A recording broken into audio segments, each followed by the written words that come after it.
الصبح بدا من طلعته۔ اللہ کے محبوب علیہ الصلوۃ والسلام نے محنت، تندہی، کوشش اور کد و کاوش کے ذریعے لوگوں تک پیغام حق کا ابلاغ کیا۔ سب سے پہلے حضور کی اہلیہ حضرت سیدہ خدیجہ الکبریٰ رضی اللہ تعالی عنہا ایمان لاتی ہیں۔ حضور علیہ السلام کے قریبی دوست، گہرے دوست حضرت سیدنا ابو بکر رضی اللہ تعالی عنہ ایمان لاتے ہیں۔ حضرت علی المرتضیٰ رضی اللہ تعالیٰ عنہ اگرچہ نو عمر ہے لیکن سینے پہ ہاتھ رکھ کے کہتے ہیں جان و دل فدا کروں گا حضور آپ پہ۔ حضرت بلال حبشی اسلام لاتے ہیں۔ حضرت عمار ابن یاسر، حضرت سمیہ، حضرت یاسر اسلام لاتے ہیں۔ 38 لوگ ایک ایک کر کے اسلام میں داخل ہوئے۔ کفار تو چاہتے تھے کوئی دوسرا شخص ان کے ساتھ کھڑا نہ ہو، تو جب 38 لوگ حضور کے ساتھ کھڑے ہو گئے تو ان کے لیے بڑا اذیت ناک لمحہ تھا کہ یہ تحریک جس کو ہم روکنا چاہتے ہیں یہ پھیلتی چلی جا رہی ہے، لوگ اس کے ساتھ شامل ہوتے چلے جا رہے ہیں اور لوگ ان کے لیے محبتیں اور ان کے لیے پیار پیش کرتے چلے جا رہے ہیں۔ عبداللہ ابن جدعان کے گھر کے قریب سے میرے حضور گزر رہے تھے کہ ابو جہل نے دیکھ لیا اور ہاتھ میں نوکیلا پتھر پکڑا اور حضور پہ حملہ آور ہو گیا۔ آقا کریم علیہ السلام نے کوشش کی کہ الجھاؤ پیدا نہ ہو، لیکن یہ اس بات پہ تلا ہوا تھا کہ حضور کو اذیت دے۔ اس نوکیلے پتھر سے حملہ آور ہو کے حضور کو گہرے زخم دیتا ہے، حتیٰ کہ حضور کے مبارک بدن سے خون بہنے لگ جاتا ہے۔ وہاں سے حضور سین حرم میں پہنچتے ہیں اور اللہ کے حضور سر بسجود ہو جاتے ہیں۔ حضور کے چچا حمزہ بن عبد المطلب ابھی اسلام نہیں لائے تھے، وہ شکار کھیل کے واپس آ رہے ہیں، اور جب وہ شکار کھیل کے آتے تھے تو بڑا اترا کے چلتے تھے۔ انہوں نے سنا کہ دو لونڈیاں آپس میں بات کر رہی ہیں۔ اس کو پتہ ہوتا نا کہ اس کے بھتیجے کے ساتھ کیا سلوک ہوا ہے تو یہ کبھی بھی ایسی چال نہ چلتا، اس کی ٹوری کوئی اور ہوتی۔ تو رک گئے، قدم خود بخود ٹھہر گئے، رک کے پوچھا کیا ماجرا ہوا؟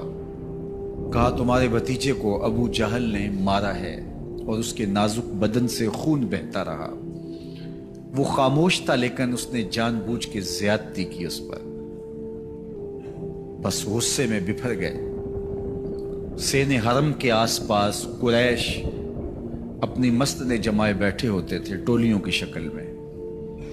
آج امیر حمزہ آئے اور ابو جہل کو تلاش کر کے اپنی کمان کو زور سے اس کے سر پہ مارا اور اس کا سر پھٹ گیا، اور ساتھ بولے تم نے ہمارے بھتیجے کو لاوارث سمجھا ہے؟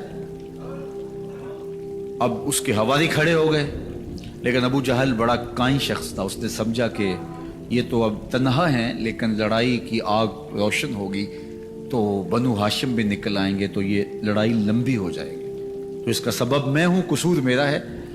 اس نے کہا بس مجھ سے غلطی ہو گئی، اس طرح اس نے بات کو ٹال دیا۔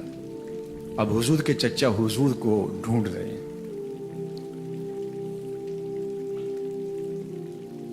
سین حرم میں حضور علیہ السلام اللہ کے حضور سر بسجود ہیں۔ یہ پاس جا کے کھڑے ہو گئے اور کہا یا ابن اخی، اے میرے بھائی کے بیٹے، اے میرے بھتیجے، لیکن حضور سر نہیں اٹھایا۔ اللہ کے حضور اپنے دکھڑے بیان کر رہے ہیں۔ اسی کسے دے کچھ نہیں لگ دے تے نہ کوئی ساڈا دردی۔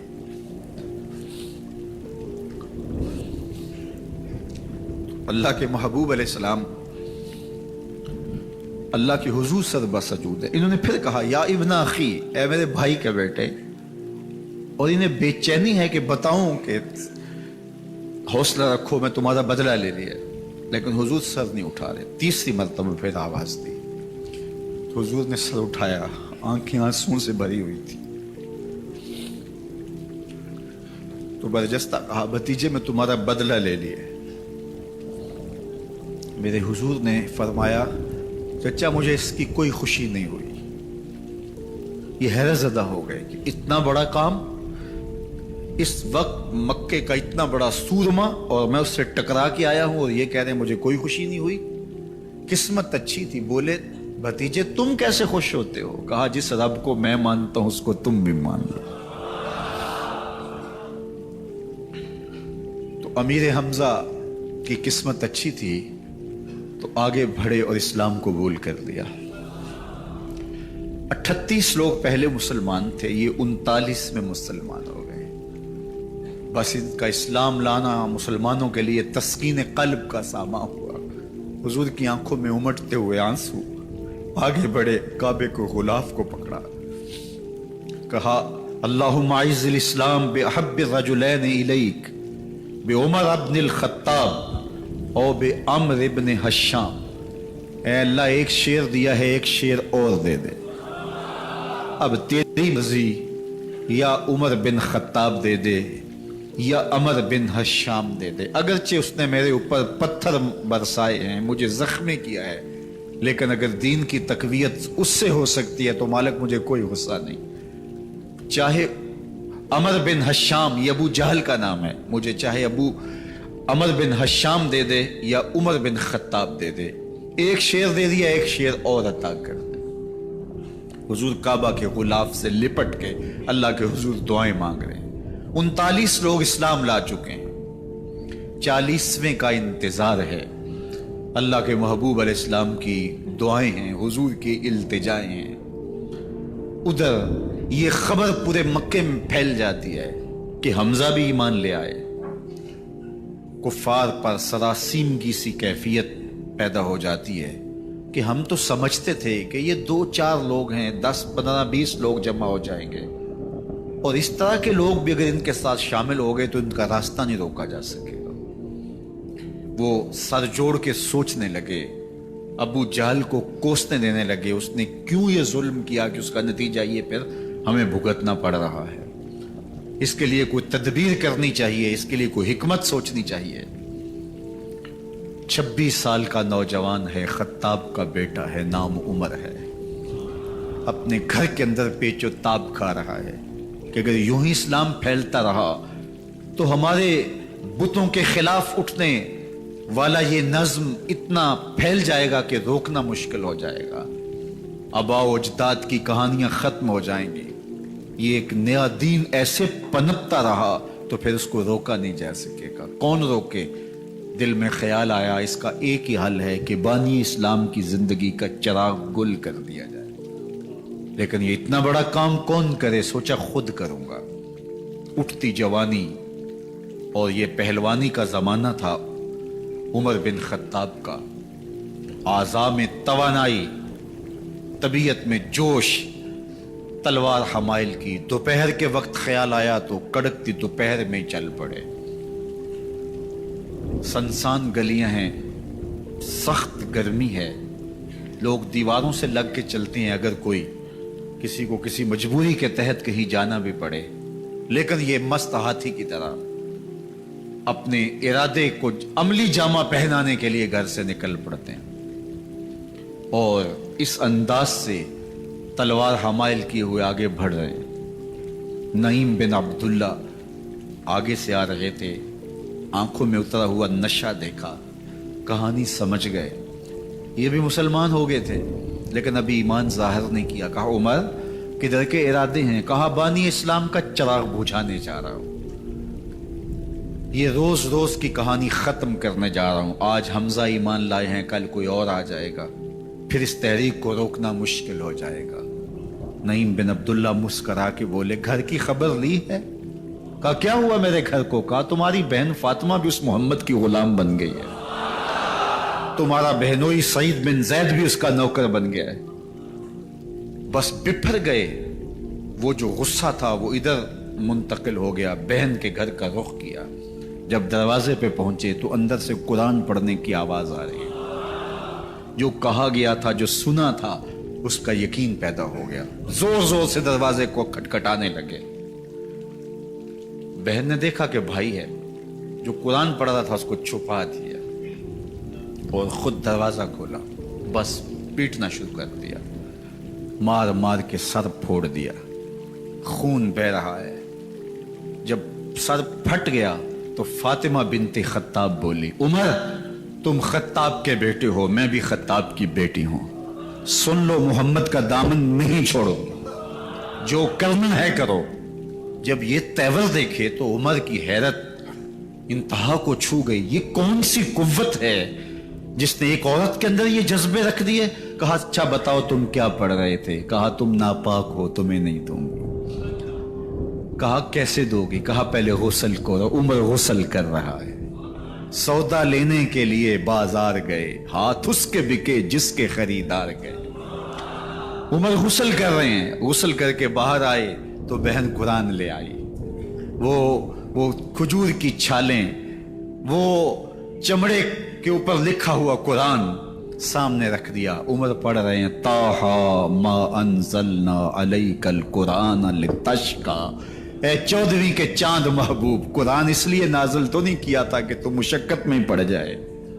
محبوب رحمت کے دروازے کھل رہے ہیں، کرم نوازیاں ہونے والی ہیں۔ عمر پڑھتے گئے، آنکھوں کے بندن ٹوٹ گئے، آنسو آنے لگے، ٹپ ٹپ آنسو گرنے لگے۔ عمر رو رہے ہیں، بدن کانپ رہا ہے۔ آئے کس ارادے سے تھے، اب حالت کیا ہوئی جا رہی ہے۔ اپنی بہن سے کہا، بہنوئی سے کہا، جس در کے تم غلام ہوئے ہو کبھی میں بھی اس در کا غلام نہیں ہو سکتا؟ عمر کی کہیں عمر نہ برباد ہو جائے، مجھے اس چوکھٹ پہ لے چلو۔ کہا چلو ہم اس دہلیز پہ لے چلتے ہیں۔ تلوار اسی طرح حمائل کی ہوئی ہے، حضور دار ارقم میں ہے۔ یہ اسلام کی پہلی درسگاہ ہے، حضرت ارقم کا گھر۔ مسلمانوں کی تعداد بہت تھوڑی، یہاں چھپ کر کے دین سیکھتے ہیں۔ حضور بھی وہاں تشریف فرما تھے، باقی اصحاب بھی وہاں تشریف فرما تھے، حضرت امیر حمزہ بھی وہاں تھے۔ دروازے کی درزوں سے دیکھا کہ عمر آ رہے ہیں، تلوار بھی حمائل کی ہوئی۔ صحابہ نے کہا عمر آ رہے ہیں، امیر حمزہ نے کہا کوئی پرواہ نہیں، آنے دو، اچھا ارادہ ہوا تو خوش آمدید کہیں گے، ارادہ اچھا نہ ہوا اس کی تلوار سے گردن کاٹوں گا۔ اللہ اکبر۔ جب دروازہ کھولا تو دو صحابہ نے بازوں سے پکڑ لیا، کندھوں سے۔ حضور نے فرمایا کندھے چھوڑ دو، کندھے چھوڑ دیے گئے۔ آقا کریم علیہ الصلوۃ والسلام نے ان کے گلے کے اندر جو کپڑا تھا اس کو پکڑ کے جھٹکا دیا، اسلم عمر، عمر اسلام لاؤ۔ اللہ اکبر۔ اور ساتھ حضور نے حضرت عمر کے دل پہ ہاتھ رکھے، اللہم اہد قلبہ، اللہ عمر کے دل میں ہدایت ڈال دے۔ بس یہ جملہ کہنے کی دیر تھی اور حضور کا ہاتھ پھرنے کی دیر تھی، اندر سے کفر دھلتا چلا گیا۔ اور عمر نے کہا اشہد اللہ الہ الا اللہ واشہد انک رسول اللہ۔ جب یہ پڑا کلمہ تو حضور کی زبان سے بے ساختہ نکلا، اللہ اکبر، اور صحابہ نے بھی اللہ اکبر کہا، اور اس زور سے کہا کہ مکے کی گلیاں گونجنے لگی۔ اب عمر ایمان لانے کے بعد حضور کی خدمت میں حاضر ہو کے عرض کرتے ہیں حضور کیا ہم حق پہ نہیں ہیں؟ فرمایا ہم حق پہ ہیں۔ اللہ کا دین سچا نہیں ہے؟ فرمایا اللہ کا دین سچا ہے۔ کہا کہ آپ اللہ کے سچے نبی نہیں ہیں؟ فرمایا میں اللہ کا سچا نبی ہوں۔ تو فرمایا پھر ہم چھپ کے نماز کیوں پڑھیں؟ کہا کہ عمر تم جانتے ہو حکمت ہے، اتنے جو ہے وہ ہماری تعداد نہیں، اور کفار کا جور و ظلم و ستم۔ عرض کی حضور ہم کعبۃ اللہ میں جا کے نماز پڑھیں گے۔ مسلمانوں کی دو صفیں بن گئی، ایک صف کی قیادت امیر حمزہ کر رہے ہیں، ایک صف کی قیادت حضرت فاروق اعظم کر رہے ہیں، درمیان میں حضور چل رہے ہیں، اور روایات میں آتا ہے حضرت عمر چلتے جاتے ہیں اور ساتھ لا الہ الا اللہ پڑھتے چلے جا رہے ہیں۔ اور پھر جا کے وہاں پہنچے تو وہاں جو صنادید قریش تھے ان پر سختہ طاری ہو گیا۔ حضرت عمر رضی اللہ تعالیٰ عنہ جب ایمان لائے تو آپ نے ایک ایک کافر کے گھر کے دروازے پہ کھڑے ہو کے کہا، جب کوئی بھی شخص مسلمان ہوتا تو کفار اس کو مارتے، زود و کوب کرتے، ظلم کرتے، ستم کرتے، گھسیٹتے بازاروں میں، لیکن حضرت عمر ایمان لائے تو ایک ایک شخص کے دروازے پر کھڑے ہو کر کے کہا کہ تم کمزوروں کو مارتے تھے، میں تمہیں بتانے آیا ہوں میں محمد عربی کا نوکر بن گیا ہوں۔ بلکہ آپ نے اعلان کیا جس نے اپنی بیوی کو، بیوہ اور بچوں کو یتیم کروانا ہو اور اپنے ماں باپ کی کمر کو جھکانا ہو وہ عمر کے مقابلے میں آئے۔ اللہ اکبر۔ زنیرہ نامی ایک خاتون تھی، بہت کمزور، راوی کہتا ہے کہ اس کی ہڈیوں میں گودا نہیں تھا، عشق رسول تھا، اور اس کا ظالم آقا اس کو مارتا ہے اور جب مار مار کے تھک جاتا ہے، ادھر سے عمر آ رہے ہیں، یہ اسلام لانے کے پہلے کی کہانی ہے، ادھر سے عمر آ رہے ہیں، تو اس نے کہا عمر تم جوان آدمی ہو تو یہ چھوڑتی نہیں ہے اپنے نبی کا نام، ذرا تم آؤ۔ تو عمر کوڑا پکڑ لیتے اسے مارتے ہیں، مارتے مارتے تھک جاتے ہیں تو پانی پینے لگتے ہیں، تو کہتے ہیں مجھے تیرے پہ ترس نہیں آیا لیکن میں ذرا پانی پینے لگا ہوں، اور پھر گلے کے اندر کپ ڈال کر کے کوڑا اس کی رسی کو بل دیتے ہیں اور اس کی آنکھیں باہر نکل آتی ہیں، اور کہتے ہیں بلا اپنے نبی کو جو تیری آنکھوں کی بینائی واپس کرے۔ اللہ اکبر۔ تو اس نے آسمان کی طرف منہ کر کے کہا مالک میں کبھی بھی آنکھوں کی بینائی نہ مانگتی، لیکن اب تیرے نبی کی عزت کا سوال ہے، آنکھوں کی بینائی واپس ہو جاتی ہے۔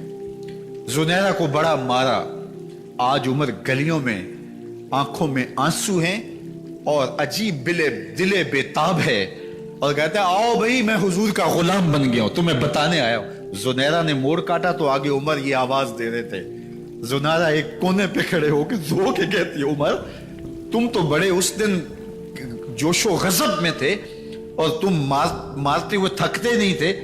تو عمر نے کہا زنیرہ اس دن میں نے دیکھا نہیں تھا، اب میں محمد عربی کو دیکھ آیا ہوں۔ جنہ ویکھیا نہیں ہو کرن گلاں، جنہ ویکھیا نہیں ہو کرن گلاں، جنہ ویکھیا ہو تے بول دے نہیں، جڑے محرم راز حقیقت دے اور راز حقیقت کھول دے نہیں۔ تو حضرت عمر رضی اللہ تعالیٰ عنہ ایمان لائے۔ حضرت عبداللہ ابن مسعود رضی اللہ تعالیٰ عنہ فرماتے ہیں کہ حضرت عمر کا ایمان لانا مسلمانوں کے لیے عزت کا سبب تھا، ان کا ہجرت کرنا مسلمانوں کی نصرت تھی، اور ان کی خلافت مسلمانوں کے لیے رحمت تھی۔ حضرت عمر رضی اللہ تعالی عنہ وہ ہیں کہ میرے حضور نے فرمایا لوگوں جب نیک لوگوں کا ذکر کرو تو میرے عمر کا تذکرہ ضرور کیا کرو۔ میرا عمر وہ ہے کہ جب وہ ایک جگہ ایک سمت سے آ رہا ہو، ایک گلی اور بازار سے آ رہا ہو تو شیطان بھی آ رہا ہو، عمر کو دیکھ کے راستہ تبدیل کر لیتا ہے۔ حضرت عمر رضی اللہ تعالی عنہ کی طبیعت کے اندر جو جاہ و جلال تھا، طبیعت کے اندر جو سختی تھی، وہ اسلام کے اندر آ کر بھی قائم رہی، اور آپ نے وہی سختی، وہی جاہ و جلال جو پہلے مسلمانوں کے خلاف تھا، اب کفار کے خلاف، منافقین کے خلاف حضرت عمر کی طبیعت کے اندر وہ جوش و خروش بدستور موجود رہا۔ لیکن جس دن آپ خلیفہ بنے تو اس دن آپ نے ممبر پہ چڑھ کے جو خطبہ دیا اس میں کہا لوگوں میں سخت اس لیے تھا کہ رسول اللہ نرم تھے، پھر میں سخت اس لیے تھا کہ حضرت ابو بکر صدیق نرم تھے، اب میں تخت خلافت پہ بیٹھا ہوں، اب میری سختی جو ہے وہ نرمی میں تبدیل ہو گئی، صرف فاسقوں، فاجروں اور باغیوں کے لیے میں سخت ہوں، باقی تمہارے لیے نرم ہوں۔ سب سے کم جو تنخواہ بیت المال سے اگر کسی وجود نے لی ہے تو وہ حضرت عمر رضی اللہ تعالیٰ عنہ نے لی ہے، صرف 2 جوڑے لیتے تھے سال میں، اور راوی کہتا ہے کہ میں نے دیکھا ہے کہ اس میں بھی 17 پیوند لگے ہوتے تھے۔ حضرت عمر رضی اللہ تعالیٰ عنہ کا طرز زندگی، آپ کا انداز معاشرت اور آپ کا انداز خلافت، ہر لمحہ آپ کی زندگی کا اٹھا کے دیکھیے کتنی مرتبہ قرآن حضرت عمر کی رائے کے مطابق نازل ہوا ہے۔ اللہ تعالیٰ جل شانہ نے ان کو صاحب الہام بنایا تھا۔ ہر امت میں کوئی صاحب الہام ہوتا ہے، حضور کی امت کا صاحب الہام حضرت عمر رضی اللہ تعالیٰ عنہ، اور آقا کریم نے انہیں اپنا وزیر قرار دیا، فرمایا میرے 2 وزیر آسمانوں میں ہیں، 2 وزیر زمینوں میں ہیں، آسمانوں کے وزیر ابو جو ہے وہ جبرائیل اور میکائیل ہیں، اور زمین کے وزیر ابو بکر اور عمر ہیں رضی اللہ تعالی عنہما۔ تو اللہ تعالیٰ جل شانہ نے حضرت سیدنا صدیق اکبر کے بعد حضرت سیدنا عمر بن خطاب رضی اللہ تعالیٰ عنہ سے جو کام لیا، مختصر دور خلافت کے اندر 10 سال 6 ماہ 4 دن آپ نے خلافت فرمائی ہے، لیکن کہاں سے چلے اور یہاں مکران تک، بلوچستان کا حصہ ہے، یہاں تک آپ کے سلطنت کی حدود وسیع ہوئی، ادھر آرمینیا تک جا پہنچے، حمص فتح کیا، قادسیہ، یرموک، آپ ذرا دیکھیے کہ کہاں تک آپ کی فوجوں کے گھوڑے دوڑتے رہے، اور اللہ تعالیٰ جل شانہ نے ان کو جو توانائی، عدل و انصاف کی قوت عطا فرمائی، اللہ اکبر. جب زمین پہ عدل کیا ہو تو زمین بھی حکم مانتی ہے. اور حضرت عمر وہ تھے جن کا حکم ہوائیں بھی مانتی تھی, زمین بھی مانتی تھی, جن کا حکم جو ہے وہ آگ بھی تسلیم کرتی تھی اور دریا بھی ان کا حکم مانا کرتے تھے.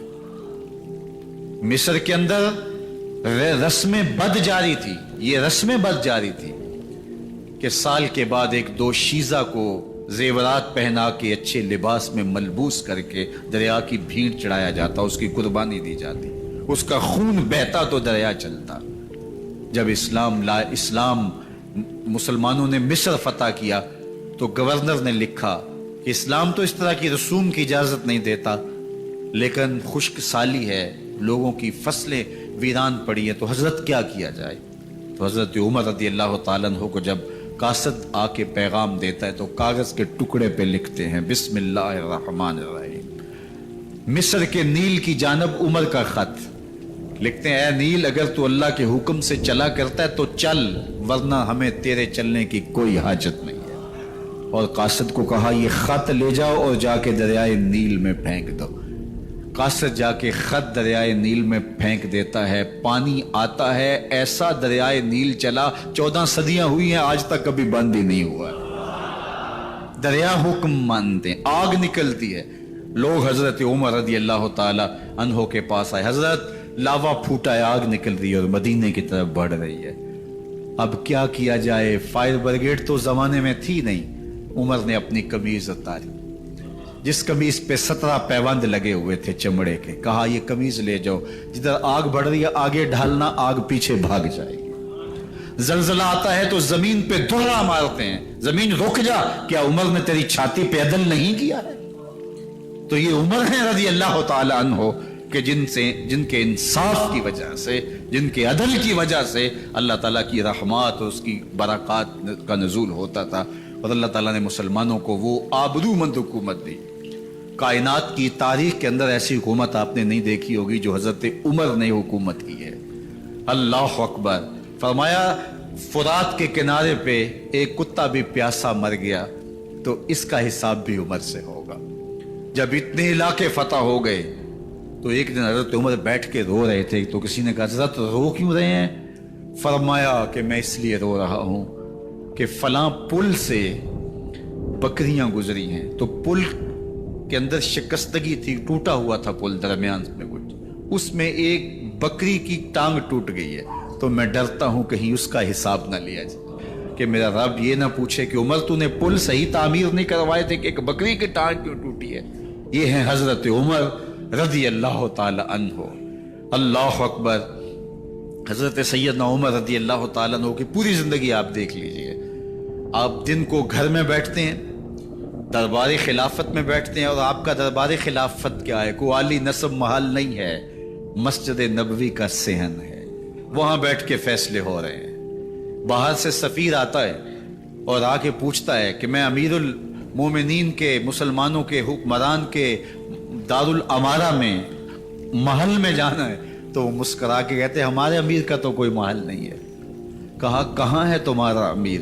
کہا مسجد نبوی میں ہوگا یا بیت المال کی اونٹوں کی دیکھ بھالی کر رہا ہوگا, ان کی دیکھ بھال میں لگا ہوگا. وہ جب گئے تو مسجد میں نہیں ہے. اللہ اکبر. وہاں گئے تو وہاں بھی نہیں ہے. پھر کیا دیکھتے ہیں کہ عمر رضی اللہ تعالی عنہ جنت البقیع کے پاس ایک درخت کے نیچے اینٹ کا سرانہ رکھ کے سوئے ہوئے. تو اس نے کہا عمر تو نے عدل کیا ہے, تجھے کچی اینٹ پہ بھی نیند آ گئی. ہمارے حکمرانوں نے انصاف نہیں کیا اور وہ بند اور محفوظ کمروں کے اندر بھی سکون اور چین کی نیند نہیں سو سکتے. حضرت سیدنا عمر رضی اللہ تعالیٰ عنہ نے اس طرح ان امور سلطنت نبھائے. آپ دن کو لوگوں کی دیکھ بھالی کرتے, لوگوں کی ضروریات سنتے سمجھتے, اور جب رات پڑتی لوگ سو جاتے, عمر مدینے کی گلیوں میں پہرا دیتے. کائنات نے کوئی ایسا بھی حکمران دیکھا ہوگا. اللہ اکبر. وہ مجاہد جو مختلف محاذات پہ گئے ہوئے ہوتے, ان کے گھروں کی دیکھ بھالی کرتے, ان کی ضروریات کا خیال رکھتے, ان کی آبرو کا پہرا دیتے. راتوں کی تنہائیوں کے اندر حضرت عمر اٹھتے اور جا کے گشت کرتے, چکر لگاتے, دیکھتے کوئی آنکھ پر نم نہ ہو, مفلسی کا کسی گھر میں ماتم نہ ہو, لوگوں کی ضروریات کا خیال رکھتے. اللہ اکبر. ایک دن حضرت عمر رضی اللہ تعالیٰ عنہ ایک گھر کے قریب سے گزرے، گھر سے دھواں نکل رہا تھا، سوچا کوئی مہمان ہوگا، گزر گئے۔ تھوڑی دیر کے بعد پھر دوبارہ اس گلی سے گزر ہوا تو پھر دھواں نکل رہا تھا، پھر گزر گئے۔ 2 گھنٹے کے بعد پھر دوبارہ ادھر سے گزران ہوا تو پھر دھواں نکل رہا تھا۔ رات کا پچھلا پہر اور ابھی تک گھر سے دھواں نکل رہا ہے۔ عمر رضی اللہ تعالیٰ عنہ نے دروازے کو کھٹکھٹایا، اندر سے خاتون کی آواز آئی، اس وقت کون ہے؟ کہا ایک مسافر ہوں، پوچھنا چاہتا ہوں تمہارے گھر سے دھواں کیوں نکل رہا ہے رات کے اس پہر؟ کہا تمہیں اس سے کیا غرض؟ کہا نہیں مجھے تشویش ہوئی ہے۔ تو اس نے کہا عمر کی جان کو رو رہی ہوں۔ حضرت عمر رضی اللہ تعالیٰ عنہ نے کہا کیا ہوا؟ کہا کہ کھانے کے لیے گھر کچھ نہیں ہے، بچے ضد کر رہے ہیں، ہنڈیا کے اندر پتھر ڈال کر کے میں نیچے سے آگ دیے جا رہی ہوں، بچوں کہتی ہوں تھوڑی دیر ہے کہ بچے تھک کے سو جائیں گے انتظار کر کے، تو کچھ ہو تو پکے، اور بچے ہیں بھوک سے، شدت بھوک کی وجہ سے سو بھی نہیں رہے، اور میں یہاں بیٹھے عمر کی جان رو رہی ہوں۔ حضرت عمر رضی اللہ تعالیٰ عنہ واپس آئے، گھی کا کنستر اٹھایا، آٹے کی بوری لی اور ساز و سامان لیا۔ خادم تھا آپ کا اسلم بیت المال میں، اس نے حضرت یہ سب کچھ میں اٹھا لیتا ہوں۔ کہا حشر کے دن میرا بوجھ اٹھاؤ گے؟ کہا نہیں وہ تو آپ کو اٹھانا ہوگا۔ کہا عمر کو آج خود ہی اٹھانے تو، اور اٹھا کے ان کے گھر آئے اور گھر آ کے ان کو سب کچھ دیا۔ اور پھر اس کے بعد جب کھانا تیار ہوا، بلکہ روایت میں آتا ہے کہ جب آگ جلا رہی تھی تو عمر جھک کے چولہے میں پھونکے مار رہے تھے۔ اللہ اکبر! اس خاتون کو نہیں پتا کہ یہ کون ہے، یہ کوئی اجنبی مسافر ہے، میری مدد کر رہا ہے۔ پھر بچے جو ہے وہ جب کھانا کھا کے خوش ہوئے تو حضرت عمر رضی اللہ تعالیٰ عنہ نے دل میں سوچا اور کہا عمر جس طرح تو نے بچوں کو رلایا ہے آج ان بچوں کو ہنساؤ بھی۔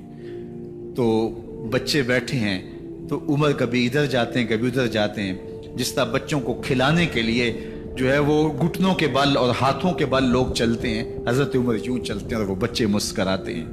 جب بچے ہنسنے لگے، کھانا کھا چکے، عمر اس خاتون سے مخاطب ہو کے کہتے ہیں بہن دیکھ عمر کی بڑی مجبوریاں ہیں، فسطاط، یرموک، کہاں کہاں آرمینیا، کہاں کہاں سرحدوں پہ محاذ پہ لوگ موجود ہیں، ان کی دیکھ بھالی کرنی، امور خلافت، کیا کیا معاملے ہیں، تنہا اکیلے بیچارے کی جان ہے، وہ نہیں خیال کر سکا، چل تو اسے معاف کر دے۔